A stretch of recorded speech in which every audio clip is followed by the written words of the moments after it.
Hello, and welcome to I Am Dad Podcast with your fatherhood authority, Kenneth Braswell. 30 minutes of wisdom, information, resources, and nuggets to help you on your fatherhood journey. Or maybe you're just curious and want to hear some real talk about fatherhood, family, and the minds of men. Well, guess what? We got you too. Sit back, grab your pad and pen, and maybe even bring a little something to sip on.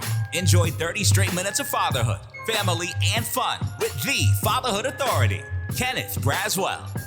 Welcome to I Am Dad Podcast. I'm your host, Kenneth Braswell. Thank you so much for joining us again on another Sunday morning as we continue this first month in our third year.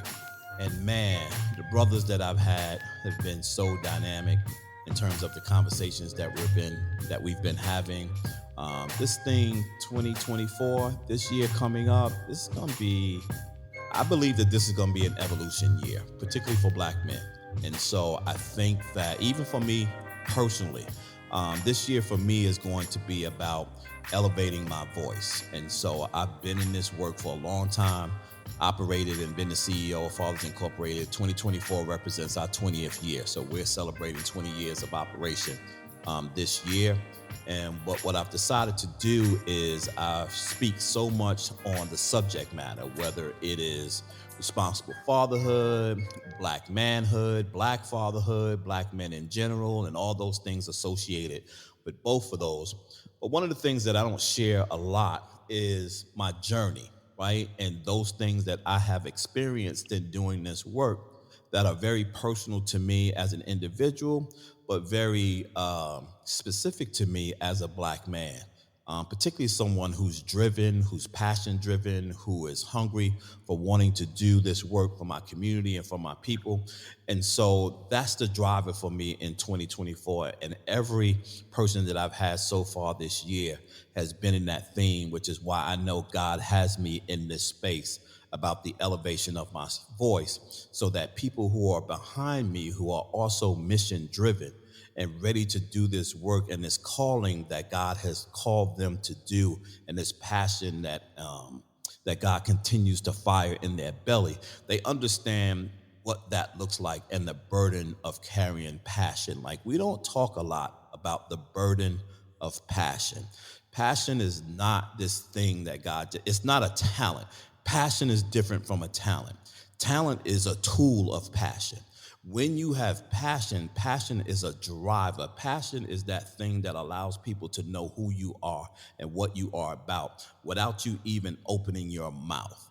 The tools that you get to do that can come from all kinds of places. So if you wonder how a guy like me started off in working with small not-for-profit agencies, spent 15 years as a radio DJ, was a DJ since I left high school, went to school for accounting and computer science, came out of that, was an accountant on Fifth Avenue in New York City, came up to New York State, went to college at a later age, and did a whole bunch of, and published a newspaper for 12 years. And how did he get to this space of working with Black men and fathers?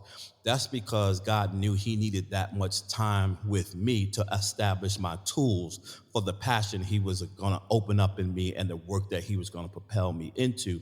So everything that I've learned throughout my life has been of a service to the passion that pushes me. And I believe that that's true for the gentlemen that I've spoken to so far, that have been on I Am Dad Podcast, and this brother today.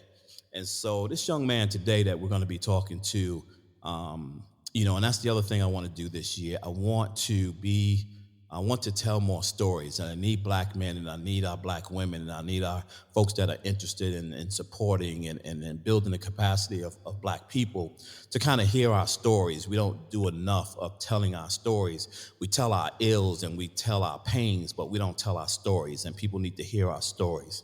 And so Jermaine Wong, I came across him. I was surfing one night and was watching some things, and this video popped up in front of me, and I heard this brother talking about live and learn, and he was expressing himself, and then he kind of laid on me this incident that he had gone through with the loss of his elder son, and we're going to talk about that and dig in.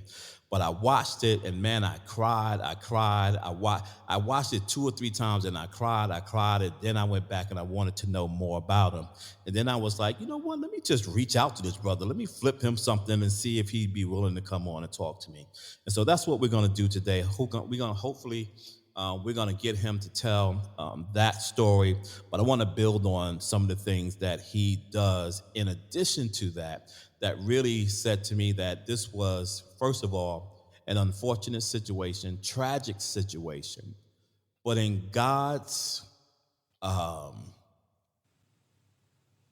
wisdom for our lives, if we are going to accept any of his word, we have to accept all of his word. And if we truly believe that all things happen for the goodness of what God intends for us, we even have to filter the tragedies of our lives in a way that somehow those things are part of our journey. As tragic as they are, right? We have to accept that something may not be good of it, but may be good as a result of it. And so I want to talk about that. But Jermaine is he's renowned for his captivating storytelling prowess, which is why when I stop talking, we're going to listen to him. He's an award-winning filmmaker, which you know is at my heart because I'm a documentarian. He's an educator. He's a spoken word artist, which is something I would love to be, but I don't have the talents to be. And he specializes in emotionally charged dramas that resonate deeply with audiences. And so that's the piece about him that I really, really love because I know he's a deep thought thinker. In addition to that, he is dedicated to being what he called a learn to live activist, and he's a charismatic keynote speaker. And he does a lot. His bio is going to be at the bottom, of our podcast coming up after this is done. But Jermaine, and in addition to that, the brothers across the pond. He's in the UK, and so welcome to I Am Dad podcast. How you doing, sir? How you doing, Kenneth? I'm honored to be here. I mean, I've been looking at your stuff on LinkedIn for a while. So when you reached out to me, first of all, when I saw that you responded to the piece of content that I put out, I was glad that you responded. And then when you reached out to me, I was just like, yes, there is no way that I'm not coming on I Am Dad podcast to come and speak with you, because the things that you're doing, what God is using you to do, is amazing. And I'm glad that I will be able to share some of my story with you and some of your listeners as well. So yeah, I'm glad to be here, Kenneth. Thank you so much. So if you listen to any of our podcasts, I start off with one question because I think the question is important for our audience, and it also gives people context as to how they think and why they think and how this particular piece of information impacts their lives. And the question is simple. What's your daddy's story? My daddy's story? Yeah. Of my dad? It could be of your dad, or as you being a dad, or as both. All right. So my daddy's story. All right. I will share a story of me being a dad. Okay. And I tell this to people every time they ask me. My relationship with God became super real, hyper real, with this one incident that I had with my son. So I went away to Hong Kong on a speaking trip. And on my way back from Hong Kong, I had this piece of memorabilia, right? And I had it on the side of the windowsill. And I remember telling my son, he was about 5 or 6 years old at the time. And I remember telling my son, do not touch that, because it's precious. It's something I got from abroad. And, I wanted to remind me of the time that I had in Hong Kong. And like every good little boy, he was like, yes, Daddy, I won't touch it. I leave the room, Kenneth, and 60 seconds later, I hear plink, plink, smash. So I go upstairs, and you can imagine what I see. I see that very same piece of memorabilia that I specifically told my son, do not touch this. It's smashed on the floor to pieces. So I look to my son, and normally he knows when he's going to get into trouble. Normally he will start crying before I even get upstairs, but he wasn't crying this time, and I was wondering why. And the reason why he wasn't crying was because he had cut himself in the whole incident. Wow. He had sliced his thumb, and there was blood gushing out. And normally, if he had grazed himself, he would be crying down the place. But I think he was so scared of seeing how much blood was coming out, and he was equally scared of what my reaction would be. So at this point of the story, I normally tell people, what do you think, once I saw the blood from my son's hand, what do you think my reaction was? It was no longer, oh, you're in trouble, son. It was all about, how do I fix my son? How do I attend to that? How do I attend to that injury? So I scoop up my son. I had to take him to A&E. I had to take him to hospital, and they had to give him some stitches. So we go to the hospital. He gets the stitches, and we come home. And I'm doting on him. I'm loving him. I'm reassuring him that everything's okay. I don't really care about the memorabilia. I don't really care about what happened. I just care about whether you're okay. And I'm putting him to bed, Kenneth. And I'm stroking his head, right? And he's asleep. And I say to my son, I whisper to him, I love you, son. And I'm not expecting him to respond because his eyes are closed and I think he's asleep, but I say, I love you, son. And with his eyes closed, Kenneth, he whispers back, I love you too, Dad. At that moment, my heart melted because I know that he meant it. Because he's half asleep, he doesn't know what he's saying, but that was the natural response from his heart. I love you too, Dad. And at that moment, the Lord spoke to me, Kenneth. At that moment, the Lord told me, if I could just get you to love me from your heart,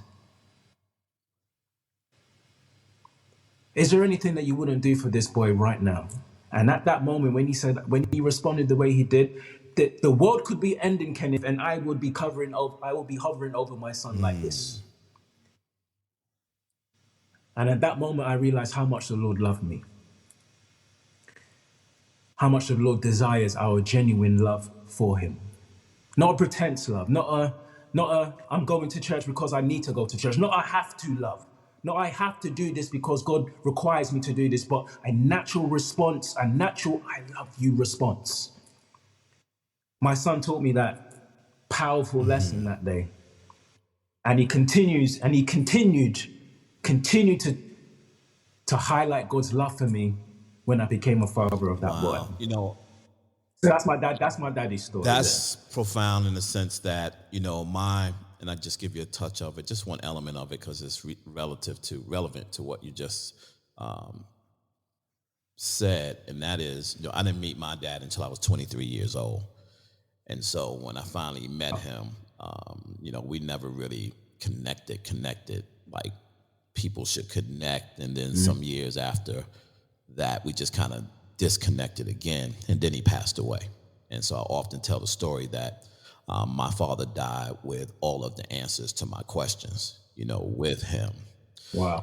But I have 4 girls, and my wife and I had what we describe as our surprise blessing. We thought we were done. And God was like, nah, bruh. I was like, I got some more lessons for you to learn. Right? I know You've that been a dad girl, right? And so, and you've done well with your girls. But now I need you to know what it feels like to raise yourself.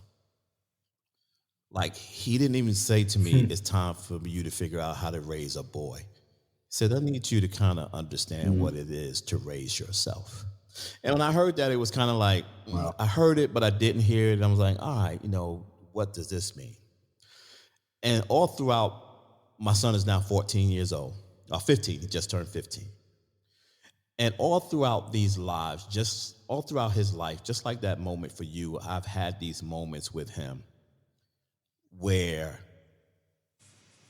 as I'm speaking to him, he's speaking to the little boy in me. Right? That I love you wasn't for you as grown Jermaine. That message was for the little boy in you who needed to hear someone love them. Right?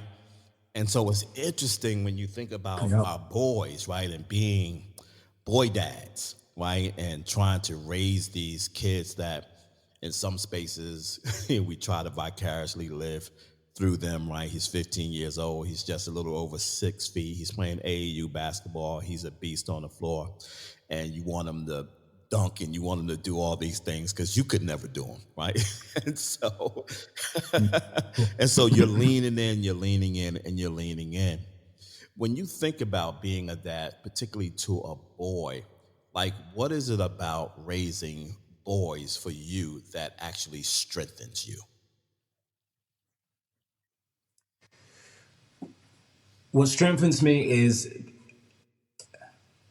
I get the opportunity, like you said, to pour myself in with the hindsight of the mistakes that I can leave behind. You get what I'm saying? I get to steer a pathway or guide a pathway void of daddy mistakes. I guess the challenge with that was to get him to understand that I'm trying to make you avoid mistakes. Because what he wanted to do a lot of the time is, well, you made that mistake. Why are you not giving me the freedom to make my own mistakes? You used to smoke, Dad, so why are you getting onto me for smoking? That's exactly why I'm getting onto you for smoking. Because you don't see me smoke now because I've learned that lesson, but I've had to learn that lesson the hard way, and I don't want you to have to learn the lesson the hard way. I want you to learn from my mistake. I don't want you to have to make your own mistakes. And sometimes that's the challenging things, because when young boys,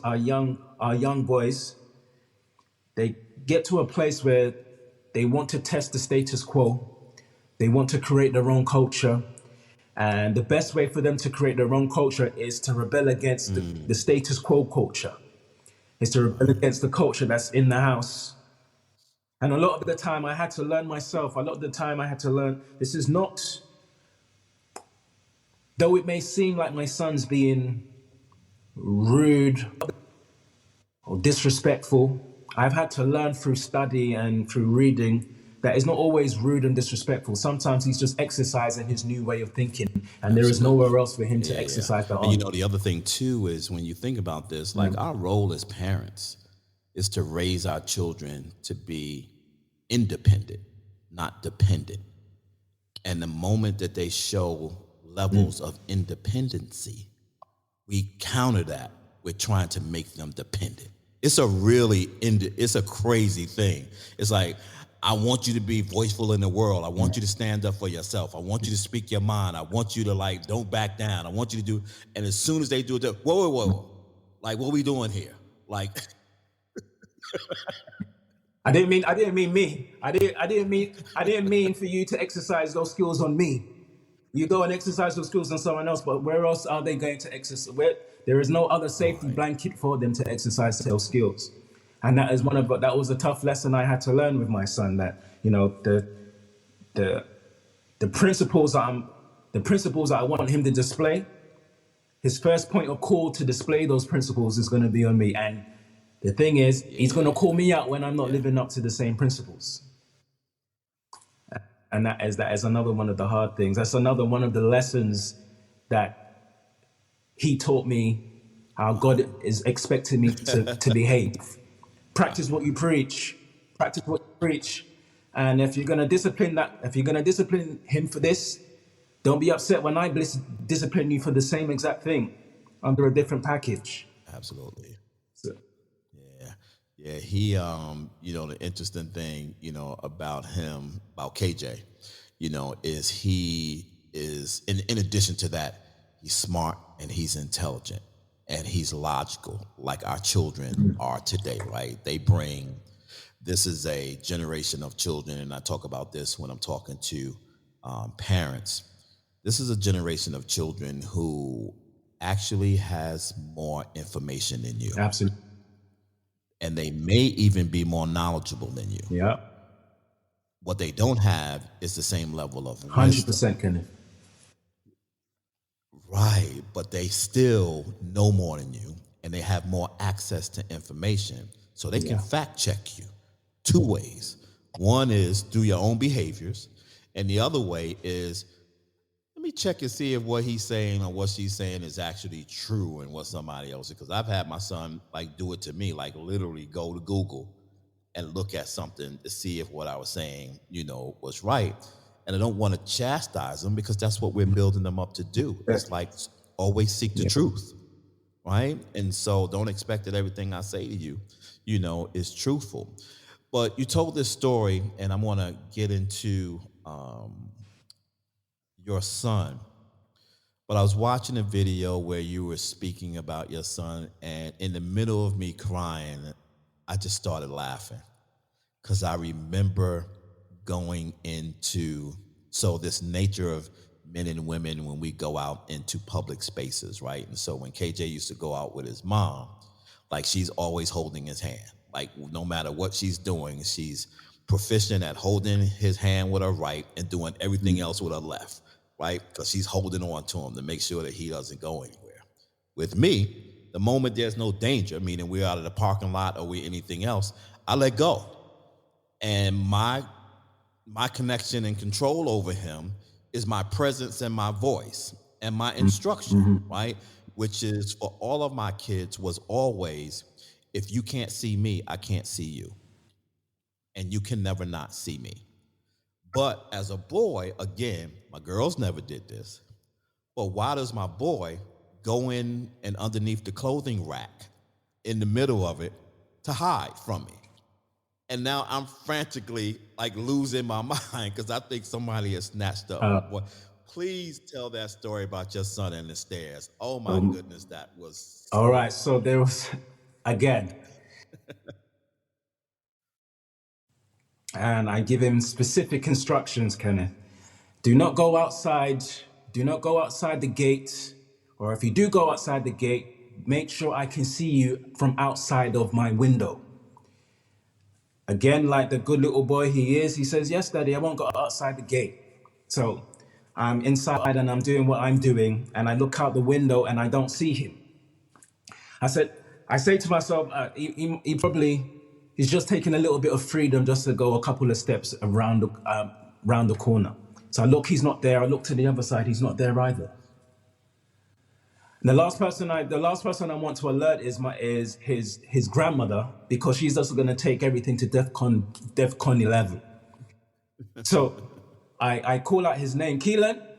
He's not answering. So I say to myself, I know that this young man hasn't taken his 5-year-old self and gone round the corner without my permission. I know he understood what I said because he said, yes, Daddy. So I go outside, I go around the corner, and he's not there. So I come back and I said, I know that this boy did not take himself across the road to go to the park across the road. So I go across the road to the bigger park and I ask some of the boys that are around there, have you seen Keelan? Have you seen young Keelan? Say, no, I haven't seen young Keelan. So now the anger is rising up, but it's mixed with a little bit of trepidation. So I'm coming back home, and I don't want to alert his grandmother. So I come back in and I say, Keelan, and I'm trying to say it without any desperation in my voice, but I say, Keelan. He's not around the corner and he's not at the park. Where is my boy? So now I have to alert his grandmother, and I try to do it in the softest way possible, Kenneth. Mom, have you seen Keelan? Immediately, no? Where's Keelan? That's it. The whole house is going frantic. I call my brother, see if you can find Keelan in the back garden, check the back garden. You go outside and see if you can find him round the corner. You go up the road. Keelan can't be found. So now my grandmother is saying, I'm calling the police. And I want to say, no, he's going to turn up. But something in me is saying, well, at what point do you call police? It's at this point. So my grandmother's on the phone and she's getting ready to call the police. And I make one last desperate attempt to call for my son, Keelan!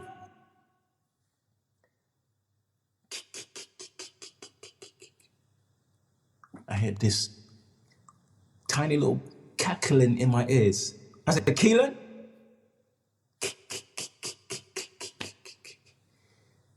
So I'm trying to locate where this is coming from. And my mother has got a little trap door underneath the stairs. So I'm not, Keelan's inside there and he's in hysterics. So I open up and he's there looking up at me like so. So I grabbed the boy. And I'm just like, what on earth do you think you're doing? Didn't you hear us calling you? You've sprited us half to this. Get inside the front room and go and sit down. I had to give him a little tap, Kenneth. Mm-hmm. So he goes in and sits down and I calm everybody down. Okay, the boy's found, and boy's fine, and everybody's relieved. But again, everybody's laughing because Keelan's been hiding underneath the stairs, driving us all crazy. So I calm down and I go in to the front room to have a serious father-son talk with my son to find out what on earth was he thinking. So I sit down and I said, Keelan, I thought I lost you. I thought someone had come in to take you. Keelan, I thought I was never going to see you again. Why didn't you answer me when I called for you? And he responded, I just wanted you to find me. I just wanted you to find me. Do you know what the lesson I learned that day, Kenneth? Besides the one that you heard before? The lesson I learned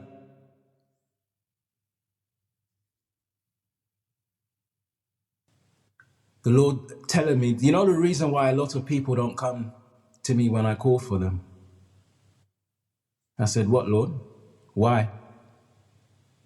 He said, because a lot of them think that I'm going to respond just like how you did. So they didn't come to me when I call first time. And then I was just like, I was broken. And you know, I scooped up myself. I was just like, all right, I'm never gonna lose you, son. I'm always gonna be here. And you can always come to me when I call. Always come to me when I call. When I shared this story at his funeral, I made the call for young people. Like, Keelan was found before he died. You know, the last thing that was said to him, one of the last things that was said to him before he walked down the road and was stabbed. One of the last things that was said to him was, make sure you accept Jesus Christ in your heart, you know, son. A couple of weeks before, he had seen his younger brother and sister get baptized. And he was like, oh, what am I doing? I'm getting baptized. And we were having conversations. We were having grown-up conversations. Yeah, I'm going to be baptized. Him and his fiance were planning to get baptized in our next baptism. And on his way to the store, as he was leaving, my mum was like, make sure you accept Jesus Christ in your heart. And he was like, yeah, I got you, Mum. So he would call my mum at the same time. I got you, Mum. He didn't come back home that day. But he was found. He was found by his Father of fathers. And that's one of the things I draw comfort from. And I know that's one of the things what my mum draws extreme comfort from. Her last words to her grandson was, make sure you have Jesus in your heart. What a precious gift that is. What a precious gift that is, that that was the last thing my believing mother, faithful, staunch, faithful Christian, that's the last thing she said to her grandson before he passed. You know, one of the things that I got out of that story came as a result of the work that I do specifically with fathers and fathers who have had a lack of relationship or no relationship with their fathers, or some who lived in the same household with their fathers but lacked relationship. I go back to that little boy, right? And much of what we do as men when it comes to our fathers, and much of what we want to hold him accountable for, is finding us, right? And so when God says, I am a father to the fatherless, he is part of what we cry out for. To your point about putting that in your heart, saying, at least I've been found, right? Now we can struggle with the manifestation of the biological finding, but the spiritual and emotional finding is just as important for us as men. Absolutely. And girls for that matter. But I want you to walk me into that day that happened, because I read a lot. I was searching, trying to find out, how it happened, because that wasn't very clear in some of the things that was there. And then when I finally ran across something that said it, that he was actually stabbed, it just, my heart just ached for you. I've had a chance in my career through my work to have conversations with men in this country who have lost notable boys, including Trayvon Martin's dad. Spoke to him, interviewed him, gave him an award for his perseverance and him standing in the space of being a black father, when most people believe in America that our boys that are dying in these circumstances are fatherless boys. They're not. These boys have men in their lives. This is not a fatherless issue. Absolutely. Right? This is something else. And Jordan, can't remember Jordan's last name. So many of these boys, it's ridiculous. But he lost his life in Florida at a gas station, where this man thought he was playing his music too loud and decided that he was going to shoot and kill him in cold blood at the gas station. And many of these other dads have spoken about their mental state and their need to be able to be strong but be vulnerable at the same time. But before we get there, just tell us a little bit about that story. Like you were saying, this is far from a fatherless case. I was a single parent for my son for the first 13 years of his life. It was us since he was 3. It was me and him until I got remarried when he was 13. The bond between us is so strong. Apart from a period of time when he spent in Jamaica with his grandmother, and that was for about 9 months, we were always together, to the point where his secondary school education, I'm a teacher, I teach performing arts. He was my student from year 7 to year 11. So I saw my son every day. When he had detention, I was one of the teachers that would give him detention. When there was parents' evening, he was sitting right next to me, because I had to look at other people's parents. I had to speak to other people's parents, and he had to stay there right with me. Lunchtime, he's in my room with his friends. After school, he's in my room with his friends. We walk to school together, we walk home together. So we are tight. Mm-hmm. See what I'm saying? So the day I'm on my way home from school, and this story is going to blow your mind when I tell you the full extent. I'm on my way home from school, and I jump on the train. And he lives 5 minutes away from the train I have to jump on to get home. So he no longer, he's an adult now, so he no longer lives at home. So I jump on the train to go home, and he lives 5 minutes away from the train station. And I I pass the first train station, I get to the second train station, and a friend of mine, a brother of mine, a close brother of mine, he calls me and he's just shouting, Jermaine, Jermaine, Jermaine. And I'm like, bro, what's going on? Why are you calling out my name like that? What's with the hype? Because he's not normally this hyped. He goes, what's with the hype? He goes, Jermaine, Jermaine. I was like, talk, bro. What's going on?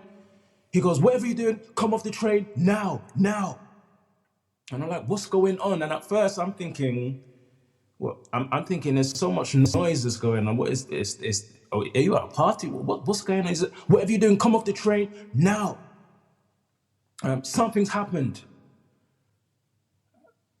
And because of the area that I live in, that is part of a message that I never want to hear.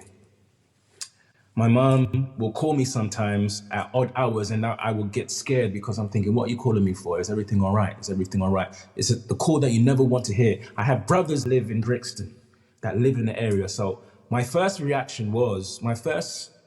thought was, has something happened to my brother? Because my brother wants to come out of the area. So my first reaction is, I hope nothing's happened to my brother. What's happened? He goes, no, Keelan. I've just saw Keelan, he's been stabbed. I'm on the train, Kenneth. I got all these people around me. And I'm like, what? And everybody's looking at me. And it just so happens, as soon as he said that, the doors closed on the train and started to go to the next train station. So I have to wait till we reach the other train station, 2 stops away from where I just left. And I'm on the phone, he says, he's been stabbed and it doesn't look good. And immediately I say, that's the devil. The devil's trying to get me panicky, and I'm not gonna panic. I need to be calm. I'm gonna go there. It's gonna be a stab wound, and he's gonna go in the ambulance, and I'm gonna soothe him, and everything's gonna be okay. Him telling me, and I was a little bit upset. I was like, him telling me that it doesn't look good. I didn't need to hear that information because everything's gonna be all right. I finally get off the train, and I have to run. I run back to Brixton from where I get off. And while I'm running, my phone's ringing because obviously people are finding out what's happening. My phone's ringing and I don't want to answer, but sometimes I answer as I'm running and they're saying, have you heard what's happened? I was like, yes, I know what's happened. I'll call you as soon as I get there. Click. And I'm running. I'm getting tired. I don't know if anybody else, I'm pretty sure someone else's experiences, but you're running, you're getting so tired and then you're getting upset with yourself for getting tired. Because you just want to be there. You just need to get there. But your body, your breath, your lungs, it's giving way. So I'm running, Kenneth, and then I'm stopping and I'm walking really fast. And in my head, I'm thinking, I'm hoping that I can find someone that I know in the area that can just jump in their car. I'm running, stopping and I'm running, and I finally get to the end of the road and I see all the commotion. The ambulance, and now the street is just piled up. It's at the end of the road of where he lives. It's not some random place. He's gone to the shop. He's gone to get something to eat from the pizza shop at the end of his road. So I'm running and the place is taped off. I walk straight through and the police officer's trying to stop me and I say, no, that's my son, I need to be there. And he's stopping me. He's like, I understand, but you just need to let the doctors do what they're doing.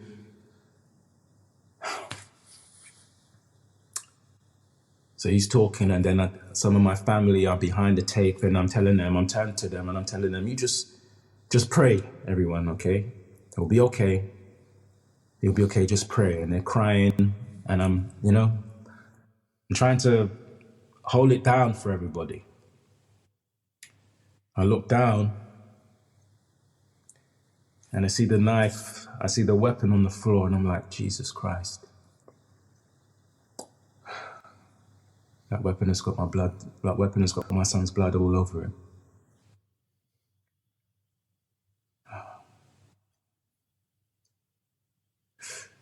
And then I'm asking the officer, are you going to give, what's the update? What's going on? What's happening? What's happening with my son? And he's just wait a minute. And it gets to the point where I'm demanding. I was like, you need to tell me what's happening with my son. Because what started happening, I see the ambulance start to pack up. So I asked the officer, why is the ambulance packing up and my son's not going in?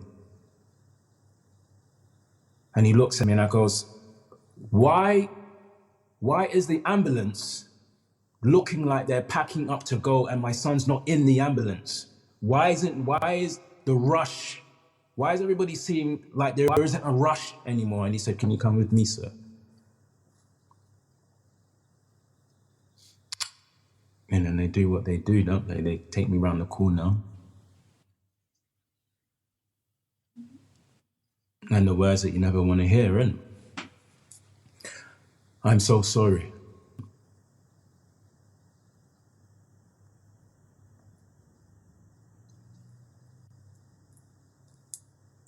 I'm so sorry.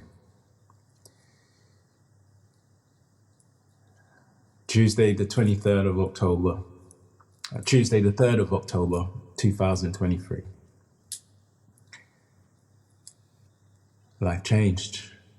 And you know, I know I'm not the only person, I'm not the only father that's lost a son. I understand that. But you have to understand, when I left school that day, I did not think that the student that I was teaching in my classroom that day would be the student that is being charged for my son's murder. Wow.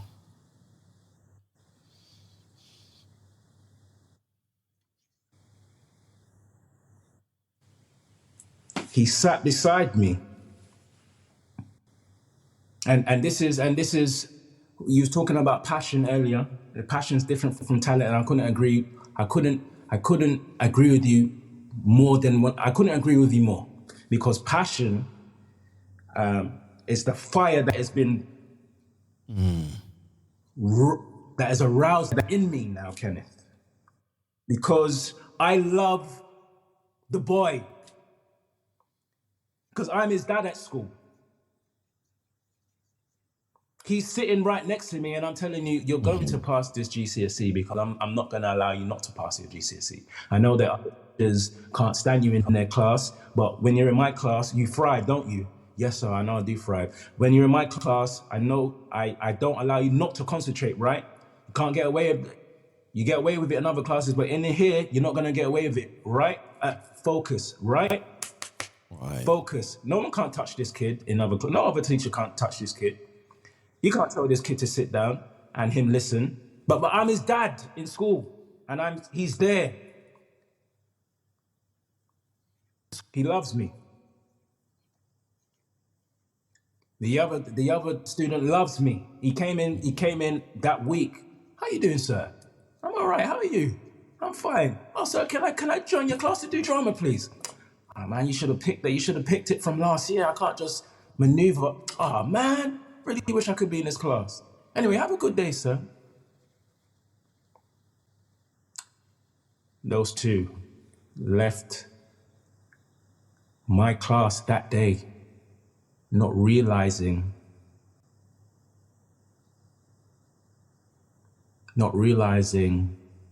that the person that they targeted was their teacher's son.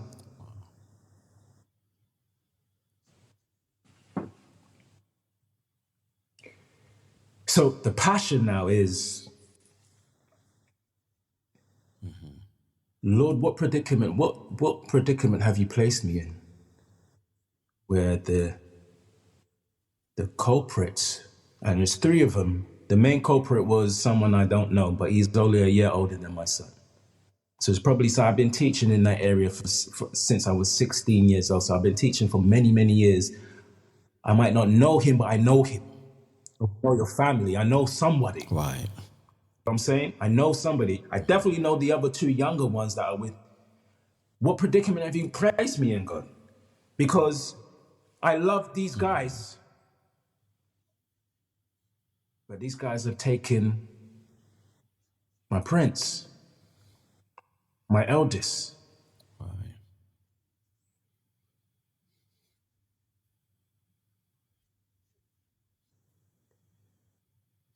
And now I'm passionate about this one. I'm passionate about this thing that is going to change, youth violence in London. And this is what it is. Forgiveness, mind surgery, teaching young people how to rethink retaliation and to dispel the myth of vengeance and retaliation, because that's the culture that we've all grown up in. Every kung fu film, Yes. every John Wick, every one of those type of things is based on the premise of you do something to me, I'm going to do something to you, and it's the fruit of unforgiveness. Right. And the only way to deal is to change the mindset and let people know that vengeance and retaliation is a lie, because guess what? None of it is going to bring my son back to life. Right. Yeah, there are some brothers that I want to connect you with, and I want to be a part of helping you do that. I don't know how, I don't know what, we ain't that far. It's quicker to get to you than it is for someone on the East Coast to get to California. So it's not a matter of travel, it's a matter of time and resources, right? And so a good friend of mine that I want to introduce, in fact, she's actually doing an event. I don't know if she's done it yet. I know I saw her talking about it a couple of weeks ago. She's actually doing an event in New York for fathers like yourself that's lost their children. She's actually doing an event. She has an organization called Urban Grief. I would love to be there. I interviewed her about 3 weeks ago on my podcast. She's a Reverend Lisa Good. She's just a awesome soul, awesome, and she understands this thing from this kind of nuance of trying to explain and extract information on how men particularly deal with grief. But one of the things that she said on the podcast, which I had never heard before, but clearly understood once she said it, is that there's a difference between grief and mourning, and that mourning is the outward expression of grief. And what she was saying is that most men grieve, but they never mourn. Like, grieving is managing the hurt and expressing the hurt. Mourning is celebrating the life. And she says most men never get to celebrating the life because they're grieving the death, because they've suppressed it. And the more they suppress it, the harder it is to mourn. And she was talking about how important it was for men to go through both of those processes. I gotta connect you with her. She is, you talking about sharp. His sister is sharp, and she drops. But your story in and of itself mirrors something that happened to one of my best friends years ago. His son was one of my mentees. Same exact thing. Went out one night, was doing what Shareem does, just hanging with his boys, bright, likable kid. Everybody loved him. Went to these white guy's house up in upstate New York, and something happened at the house, and he was on the porch, and one of the guys grabbed him and snatched him into the house, and they stabbed and killed him in the house, and then threw him back out the house. And they got away with it. They weren't charged with it. And so, him and I, although we've been good friends for so many years, are intimately connected because I shared that, with my, it wasn't my son, so I can't even wrap my head around that. but I buried his son with him. I walked through the process of everything from picking out the coffin to picking out his suit to, just sitting in a corner, just being available for whatever, he needed at that moment. And so that's why I believe I wanted you to tell that story, because I believe talking about it is one of the therapeutic things we can do for men, because oftentimes we don't have the outlet to even talk about what we've experienced, because you don't really kind of know it sometimes until you hear yourself say it. Yeah. Right? It's the power of the tongue. Like, the power of the tongue is just not about speaking to others, but it's about speaking to yourself. And it is actually the mechanism that God actually prefers when you're talking to him, right? Use your tongue, speak out, Absolutely. right? It's his preferred mechanism of communication. And men are less likely to do that. And we got to connect those dots together. As you meet other men, and I'm sure you have, and other moms and other people who have lost our children to this, what's the first thing you tell them before you say my condolences, or after you say my condolences? What's the thing that you say to them that you want to resonate with them?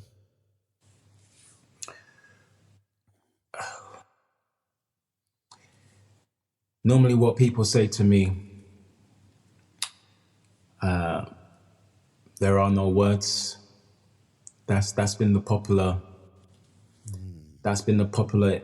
introduction, or the opening statement for when they want to express connection, or when they want to express I'm with you, or I feel for you. De lo siento. So that's normally the first thing. Something along those sentiments is, I know there is no words, but know that I want to connect. Through my no words, through me saying that there's no words, know that that is my attempt to try and connect in some way, shape, or form. Now, when I meet people in similar situations, sometimes I don't need words. It's just this. Because that shared experience, we kind of know. We understand that there isn't really nothing you can say. Because deep down, what you want, you can't give. No one can give me what I want. And you might not see tears, but it doesn't mean that I'm not crying. I'm crying right now. Like you said, part of my mourning process is being on podcasts like yours, is going on stage and telling people to love their children, or telling them that forgiveness is the way forward. That is part of my mourning process. And people, sometimes people don't understand that, but that act of giving and forgiving is one of the mechanisms, is one of the things that gives me peace. Right, but it's also one of those things when we talk about, in a podcast I was doing before, we were talking about talents. Again, we were talking about talents and the way that we accumulate talents and what those things look like, and where we gather our life learning experiences, and why am I exactly doing this again, and why am I, that don't really connect with what I know my passion is. But for you, through my own eyes looking at you, the artistic side of you was a gift in order for you to mourn this situation, because you get to express it in ways that resonate with people other than just having a direct conversation, through your movies, through your spoken word. Talk a little bit about how this has impacted that side of you, your artistic side. Like, how have you leaned into this, particularly, and incorporate into this the whole notion of learn to live? Wow. So it's funny. About a month, maybe 3 weeks prior to to my son being murdered, I finished writing. I put the full stop on my latest play, my latest theatrical play. It is called Our Son. Can you believe that? It was, it, and the premise of the play is about forgiveness.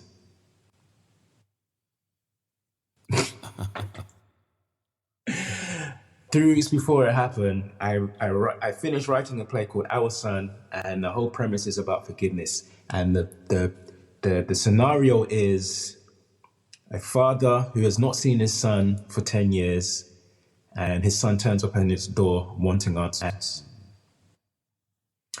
And the whole play goes through flashbacks of why the relationship with him and his mum broke down and so forth. And, they finally get to a place where they explore forgiveness and reconciliation. That's what the whole play is about. Almost like it was a prophecy. It's almost like something like the Lord, when he downloaded it in and used my talents to kind of put it there and to document it on paper. So now it's in the earth, it's out here. It's almost like, you're going to need to express that. You're going to need to use that as part of Keelan Wong's legacy. You're going to need to use that to teach people how to learn to live, because forgiveness and the passion that this is going to arise in you, the forgiveness is going to be a major part of how people learn to live. It's going to be a major part of the mind surgery. It's going to be a major part of a new mindset and a new heart transformation that young people are going to need in order to change the culture of youth violence. You're going to need that. So that is part of the plan, that play, Our Son. And it's funny, I was trying to get that into some theaters before, and as a theater maker, as a filmmaker, you have to source funding, you have to do this, you have to do that. And it was making traction, and I sourced the area, I sourced a venue, and I was just like, boom. All right, so when we get some other things in place, this thing is going on. 2020, this thing is going on. We're gonna do the planning. Come 2024, boom, it's gonna happen. Yeah, let me know. I don't know how. Boom, But when it's run gonna it, happen. I want to be there, and I want to help as much as I possible on this side. I don't know. Whatever you do over there, we got to bring it over here. These stories and narratives must be told. That's the artistic side of me that always burns, which is, why I became a documentarian. There's so many stories in my head that I want to tell, and I listen to so many people and so many stories of other folks that I want to tell and see. And I think that there's a need for the bombardment of our narratives in our space. My good friend David Miller always says that as long as the hunter is writing a story, the narrative of the lion will never be heard. That it is upon us to tell our stories in a way that those stories resonate with us, and in a way that those stories need to be heard by others. So I encourage you, and I will stay on top of you to encourage you not to let that go, to make that happen. I mean, I just downloaded the other day. I was telling them, I don't know how God works with you on your artistic side, but with me, like I'll wake up or go to sleep or I'll be somewhere and he'll like just bombard me with this thought in my head and I can't think about anything else. And I just keep playing it like a broken record in my head. And it doesn't disappear until I put it on paper. Like that's how I have to get it out of my head. And I wrote this poem. I don't know. I always stop short of saying it's a poem because I don't consider myself a poet, but it was in poetic form. And I wrote this thing in like 10 minutes, and it was actually called Enough.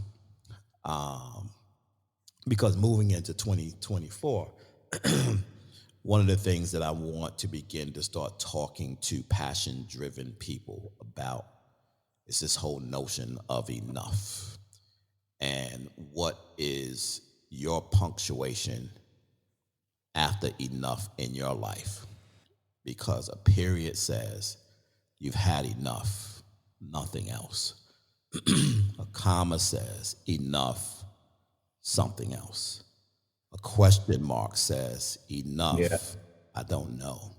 So what is your punctuation in your life after enough?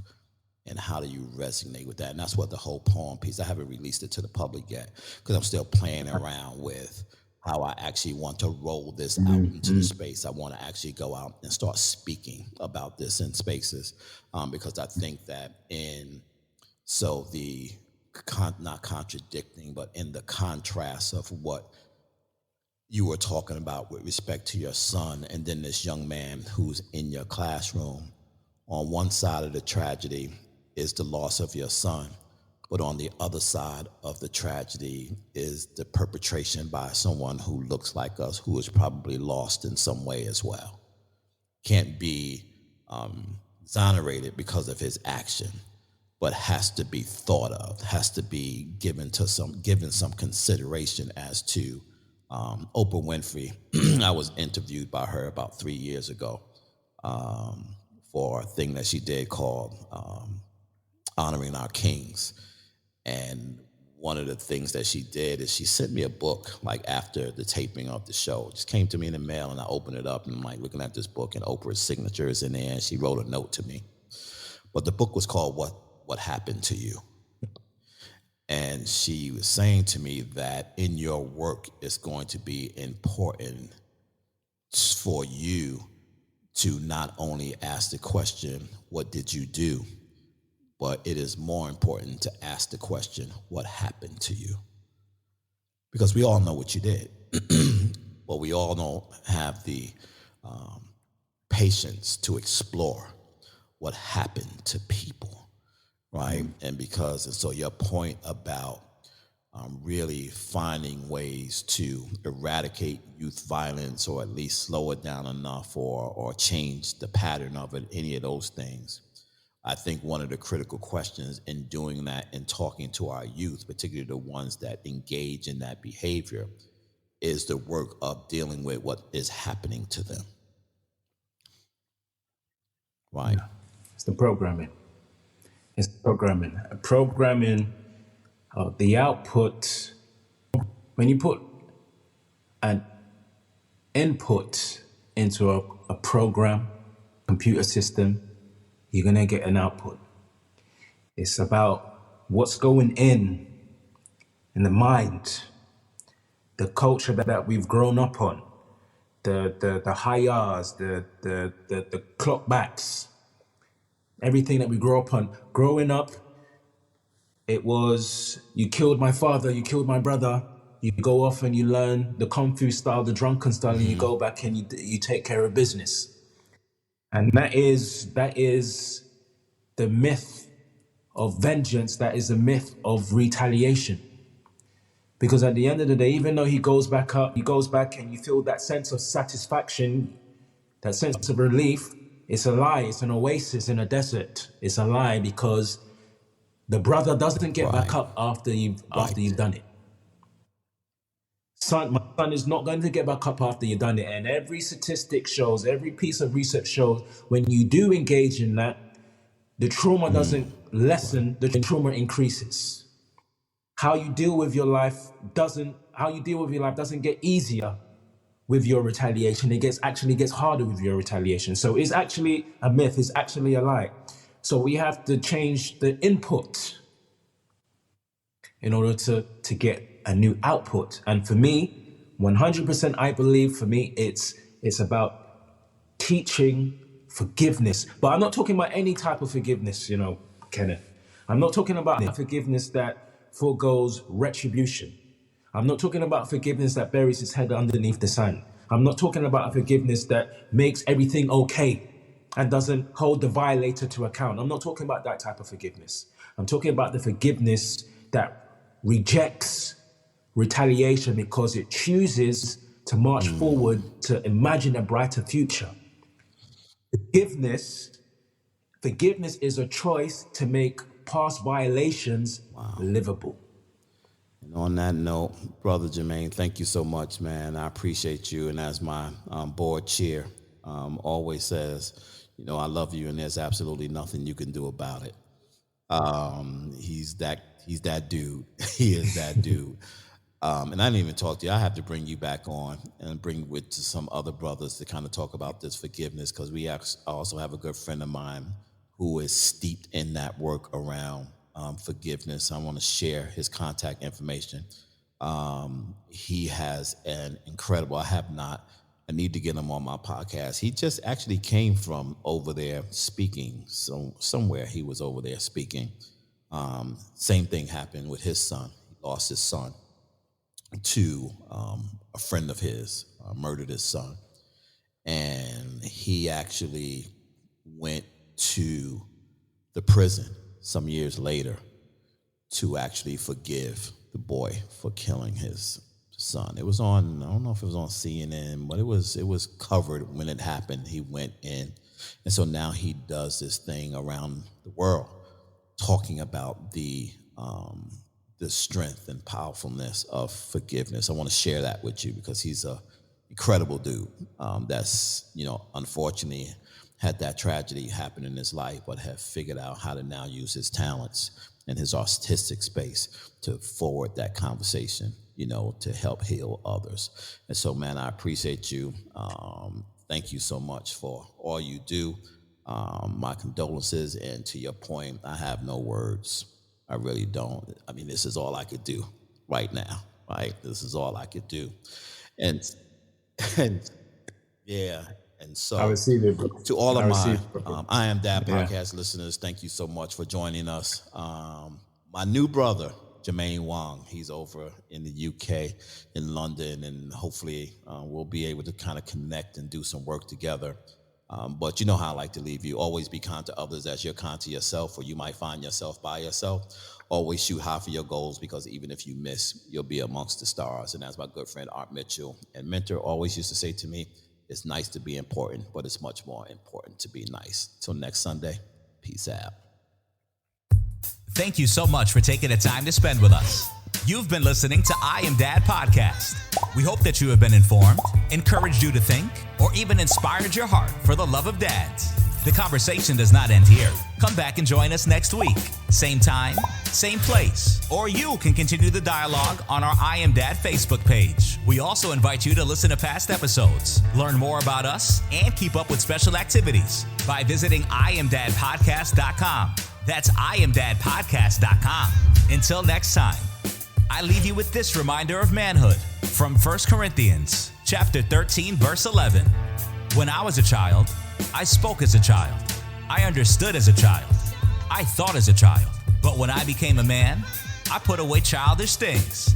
Because of this reminder, I will always understand that I am Dad, period.